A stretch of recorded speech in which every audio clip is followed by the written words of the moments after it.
Good morning. Sorry, we're having some technical difficulties there, but thankfully I did this presentation in Google Slides, so we're all set. So again, thank you, David, for the introduction. I am Mallory. I am an educational audiologist. This is my 18th year as an educational audiologist. I can hardly believe that, but this is the truth. I really enjoy what I do because it's always changing. And I have learned so much over these last 18 years, and it excites me that I have so much more to learn. So I'm hoping that as we go through this presentation, it's short because we only have 20 minutes, but it's really just meant to start a discussion. And I just really hope that everybody is ready for this. Where are my audiology peeps out here? Because this one's for you. Okay, audiologists, are you ready? Because this is going to be a ride. All right, let's go ahead. So because we are talking, this is an EDI stakeholders symposium, I wanted to start with some language that we typically hear in the EDI system. And we talk about the medical home. Okay, so audiologists clearly have a status within the medical home when we're talking about newborn hearing screening, identification of deaf babies, right? Having a place in the medical home gives us an authority that many times I don't feel that audiologists really own. Audiologists, I'm here to do my part. I identify, I diagnose, this is what I do, and that's it. And we don't really feel that we're that important. And I don't mean that what we do isn't important, but we don't feel like we are the ones making a huge impact on families. But that's not true. I can tell you that's not true because I work with a lot of families. I talk to a lot of parents. And when we ask parents about their experience through the newborn hearing screening process, through early start, the information that they get is overwhelming, but what they remember the most is what they are told by the audiologist. Every single time. They remember what the audiologist tells them. And whether they remember it accurately or not is a whole different issue because you hear what you hear in the context of however your brain is filtering tons of information. But that means that our words and the way that we say things have a lot of meaning that have a long-lasting impact, not only on those parents, but on the children, because it influences the way that parents make decisions about their children. We are viewed as the experts. Who gave us that authority? I really don't know. Maybe that's something we could talk about, but we have it, and we've had it for generations and generations, and that our clinical experience as clinical audiologists, people cling to the advice that we give. So while we're very well-intentioned in wanting to provide information, give our professional opinions, give feedback, sometimes we tend to do harm. And it's not malicious in any way, but we don't recognize that the way that we say things to parents has long-lasting effects on how they make decisions about language and cognitive development with their kids.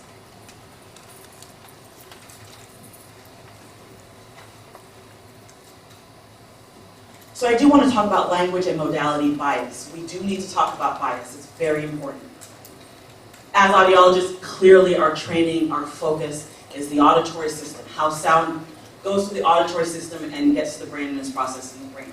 Nobody's going to argue that that's not what we do. It is. For adults, we talk about communication. One of the big things when we're working with adults is we teach communication repair strategies. So adults who have lost their hearing, they're getting hearing aids, they're trying to navigate social interactions. We give them conversation repair strategies, communication strategies, because these are adults who have long established strong language, and for them it is actually something that they lost and they're trying to regain or accommodate in whatever way they can. For a long time we really applied that same strategy to children when it's a completely different thing that we're talking about. Pediatric audiologists do focus on how the auditory system can be made to function in order to establish spoken language development. Now, it's taken a long time for us in our field to even use the phrase spoken language development, because we always just say language development. And what is the problem with just saying language development, especially from an audiologist?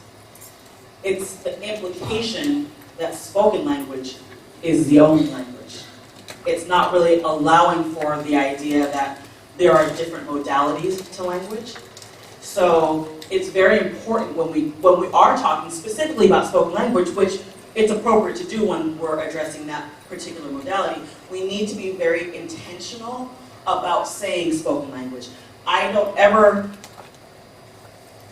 talk to a parent and go over, audiology type of stuff and then just throw language out there. I'm very specific about what I'm saying. If we're talking in that moment about spoken language, that's what we're talking about.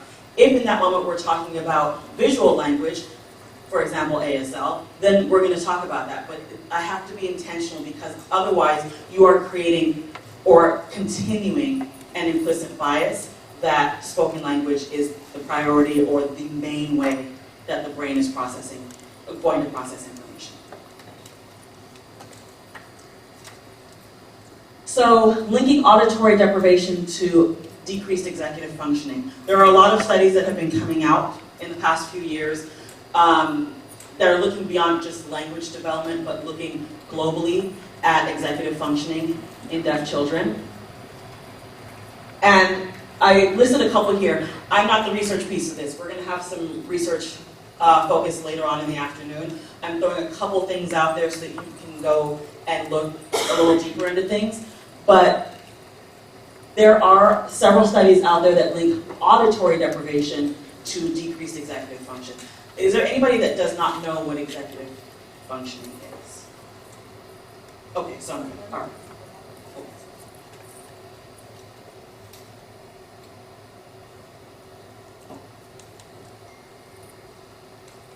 We're good. Okay, so while that link has been made in multiple studies, the problem is that the results that they got could also be explained by a significant lack of a solid and completely accessible language foundation during the critical period of language acquisition. That critical period of language acquisition is the same regardless of modality when it comes to language. So the old concept of let's talk to them now, and that if that doesn't work, we can sign to them later, is no good, because now what you've done is made it that much harder to get really, really deeply proficient in any language at all. So that critical period applies not just to spoken language, and not just to auditory input, but visual as well, multiple modalities. So we need to be very careful. So these studies, while they did show deficits in executive functioning, the solid link to auditory deprivation or lack of auditory input was not shown. We did have this study from Hall et al. In 2017 that found that those deficits in executive function of deaf children were more closely linked to language deprivation syndrome than specifically to lack of auditory stimulation. So it's something to think about. The two concepts become conflated, because there are some things that may overlap, but they are still very separate things. So when we talk about audiologists and the counseling that we give informational counseling first and foremost. We know how to explain the things that we do. We know how to explain an audiogram. We know how to talk about how the ear works. We're really, really good at giving information.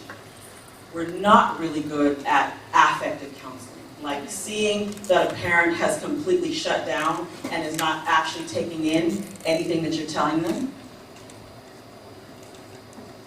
We just give. We give, and we give. Parents really struggle with that, and years and years and years will go by, and if you ask a parent if they understand their child's audiogram, they have no idea. They can tell you the hearing level. They can't tell you what that means. They don't really understand, because that information is not getting in there. For many reasons, many reasons.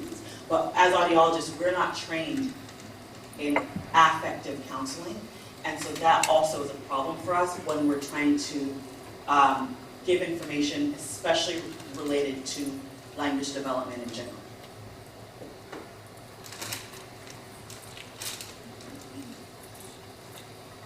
We do this well. We can talk about hearing technology all day long. It's our bread and butter. It's our wheelhouse. It's what we do. It's our safe place. This is what we went to school to learn. This is what we do. You want to talk about a hearing aid? Let's talk about a hearing aid. You want to talk about cochlear implants? Let's talk about cochlear implants. Great. Then the parent asks, well, what do you think if I get a cochlear implant for my child, do you think I should sign to them? It's a dangerous question for an audiologist. It's a dangerous question for an audiologist, especially if we have not been trained in anything relating to deaf ed, if we don't have a lot of background in language development. If we don't, I mean, we get a little bit of coursework, but we don't really go that in depth. It's a dangerous question to ask. And because we see a lot, we see, how do I want to say this? We think we know. We think we know stuff. And sometimes we do, but we also know a lot of wrong stuff or a lot of very old ideas. And we think that because technology has gotten better, and technology is so sophisticated that kids don't need sign language. Kids don't need to rely. We never use the word rely with spoken language. Oh, we don't want this child to rely on English. We don't say that. So why do we say that about ASL? I've never understood that kind of mindset. We don't want kids to rely on ASL. So we don't want them to rely on language? Not really sure why we would ever say something like that out loud, but we do, and we should stop it because it's very damaging and it's pervasive. And once you've planted that seed in a family's mind, it's very hard to walk that back. So I pulled this screen grab from a presentation that was given by a very prominent audiologist in the field, well respected. I'm not here to besmirch her in any way, but I happened to be in a presentation where somebody showed this. Ears are the doorway to the brain. Really? Okay. So ears are the doorway to the brain. So what does that mean if your ears don't work? What are you saying? My question is, what is problematic about that framing? This is something that was being shown to parents. Ears are the doorway to the brain, along with this graphic.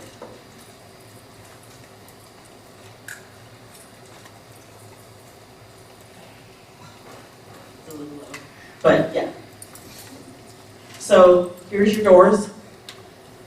The world is coming through the ears and up to the brain. So what happens if these ears don't work? Your brain doesn't get stimulation? We know that's not true because the brain gets stimulation in multiple ways. But what a powerful thing to plant in a parent's head in a really vulnerable time. This is what scares parents into pursuing approaches that may or may not be successful for their child, but regardless of whether or not it's successful, the amount of work that we're asking those babies and those children to do in order to make parents feel like they're getting information into their baby's brain is not fair to parents or child. We need to be really careful about saying things like that. We're overstating how much the auditory system impacts language and cognitive development. So we have to be very careful about that.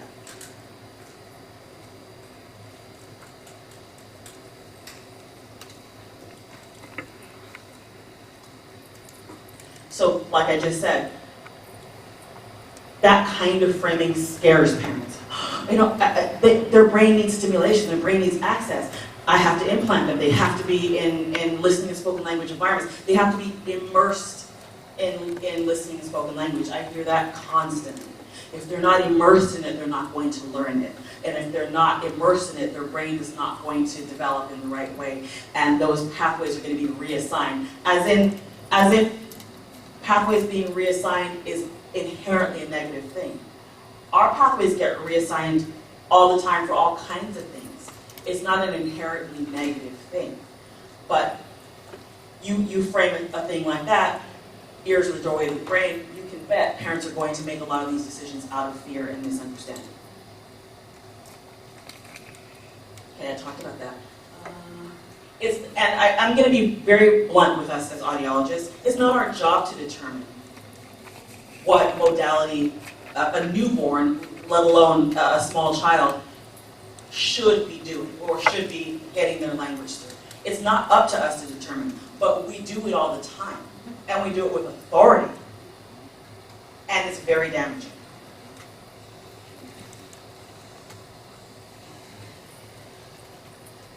If our brain gets multiple inputs through multiple pathways, why are we not taking a multimodal approach to language acquisition?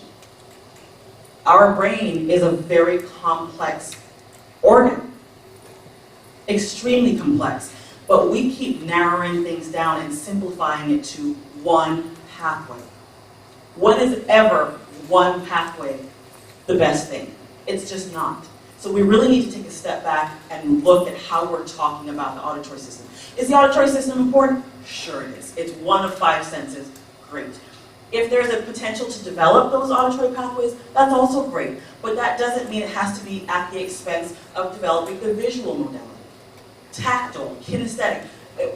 Why are we saying that the auditory pathway is more important than any of the others? There really is not a good justification. So my discussion question for you guys is, what are some programmatic changes that can be made to audiology training programs regarding the concept of auditory deprivation as it relates to cognition and language development? I'm asking this because we need to start this discussion in the audiology training programs. The mindset and the paradigm shift has to happen there. This is where all the ideas get planted. If we're not doing it there, it's much harder to do it once we've got audiologists out in the field. So how can we get into the training programs the concept of auditory deprivation and how we are framing it and how we're relating it to cognitive and language development? Okay, that's a pretty big question. It's going to be some wild discussion, I think, but I'm looking forward to it. And I will walk around during the discussion to kind of answer questions or join your discussions with you. So I tried to keep it short, and I think I made it under my 20 minutes. Yay!